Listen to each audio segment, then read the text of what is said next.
We get up with you starting right now. Let's go. Oh, my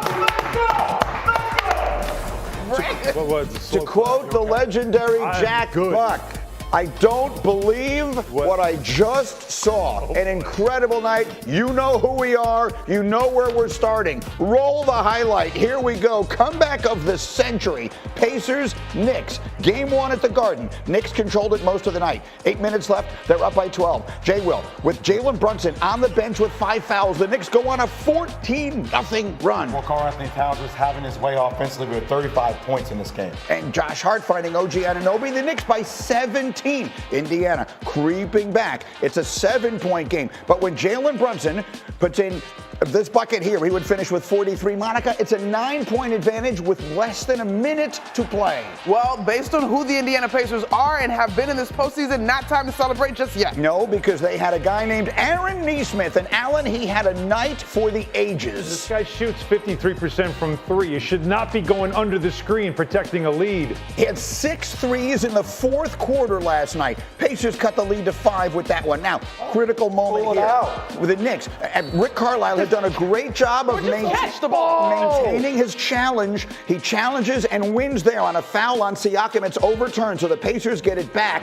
Down by 5, under 30 seconds to go, and it's Aaron Nesmith again. This is the Nesmith game. He had 20 in the fourth quarter, and that sets up this. Pacers down by 2, 7 seconds left. Here's how it sounded on their radio. Halliburton driving, he's in the lane, he nearly lost it, he backs up and unloads a 3. Oh, that did not happen! It hit the back of the rim, it popped high into the air, and it dropped gently through the net. That is a perfect description in every way, except it turns out to be a 2. Allen, what do we see on the play? Watch the ball leave the screen. It's not even in the screen. It's not even in the frame of the shot. That's how high up it went, and as he said, dropped right through. Look at the players. Look at the crowd. Look at the crowd. The air came out of the building right there. Right there. And Knicks fan said, I've seen this movie before, and I don't like this movie. You see, the toe is on the line, so it is a 2, and instead of a Pacers win, it is overtime, tied at 125, so the drama would continue. Minute and a half left in the OT. Pacers down by 1. Coach, how good was Halliburton last night? He was spectacular. Every shot that needed to be made, every play that needed to be made, he made the play. He had 31. Pacers take the lead there. Now they're down 1. Obi Toppin!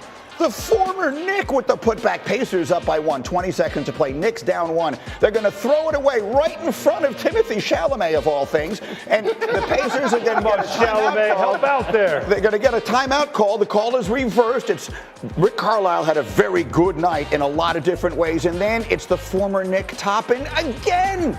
A lot of contact, no call. Pacers a 3-point lead. 138-135. We have 12 seconds left in the overtime. Monica, where do the Knicks go when they need 3? You're obviously going to go to Jalen Brunson. He leads the postseason with clutch scoring. I think he had 43 points going into last night's game. He did. He had 43 last night, but that one's not even close. But then they're going to get a great look. Karl-Anthony Towns. That's the one, Greeny. That's the one that should have went down. That's his shot. It's no good, and then the scramble underneath, and that's how it ends. The Pacers win a miracle. Halliburton after. I'm like, it's going in. You know, it just felt like it got stuck up there, though, you know. And honestly, when it, went in, I thought my eyes might have been deceiving me in the moment. But it felt good when it left my hand. If I would have known it was a 2, I would not have done it. So I think I might have wasted it.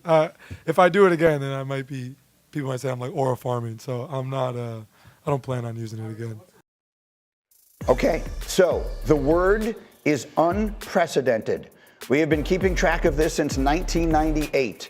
Teams that trailed by 9 or more points in the final minute or fourth quarter of overtime in a playoff game were 0-1,414 going into last night. That's a typo. That's got to be a typo. It is quite literally something that had not been done at minimum in this century and quite possibly never before. We just don't have statistics that go that far back, Jay. So statistically, that's the worst home loss in New York Knicks history, and it's the biggest choke job in NBA playoff history, just based off the statistics. Right? It's like that is one way to look at it. Yes, New York had it, MSG had it, and then they fumbled it, And then Indiana literally came into Madison Square Garden, an iconic venue, and grabbed the mic and told New York to shut up. That's what happened last night. I mean, that's how incredible of a game it was last night. And I know we're going to talk about New York, but all hats off to the Indiana Pacers. Oh, yeah. I mean, it's one of the greatest games I've ever seen.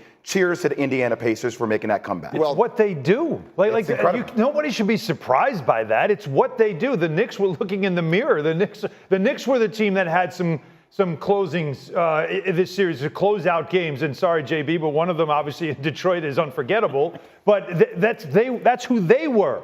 But they weren't used to it being done to them.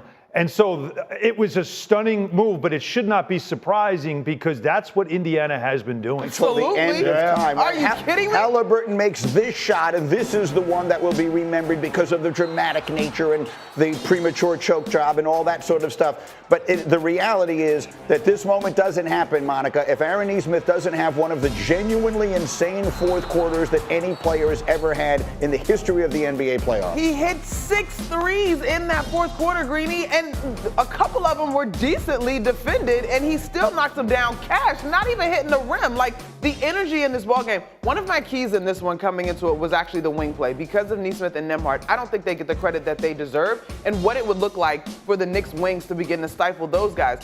Both of those guys, Nesmith in particular, he's been in double figures in 8 of his last 9 games. He's very comfortable in the postseason, and he stepped up big.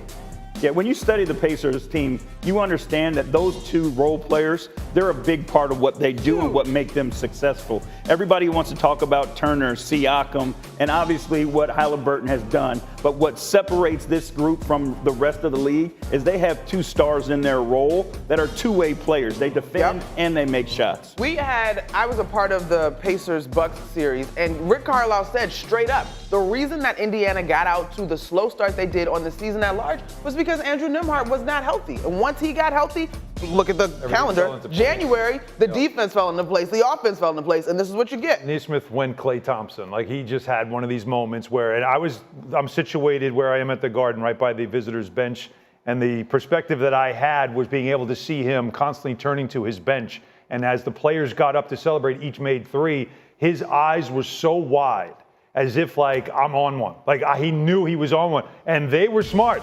They were finding him every time, and for some reason, the Knicks kept going under screens. That time, Hart slipped. That was the one that cut it to a 2-point game. That's the one that I think you see there. This one right here is when, you always believe. But that's the one that's like, not just we believe we can come back. It was, we're going to win this game. That was the difference maker with that shot there. Maybe Greg Popovich used to always talk to me about who are you when you get tired, right? And I think down the stretch, considering that the Knicks have a shorter rotation, 7 players that play the majority of their minutes, there's a cumulative effect that goes into that game. And when you look at a lot of those Naismith threes, a lot of those are just miscues where defensively the Knicks are standing up. Like, there's not a sense of urgency about being down in the stance, and it's just attention to detail down the stretch.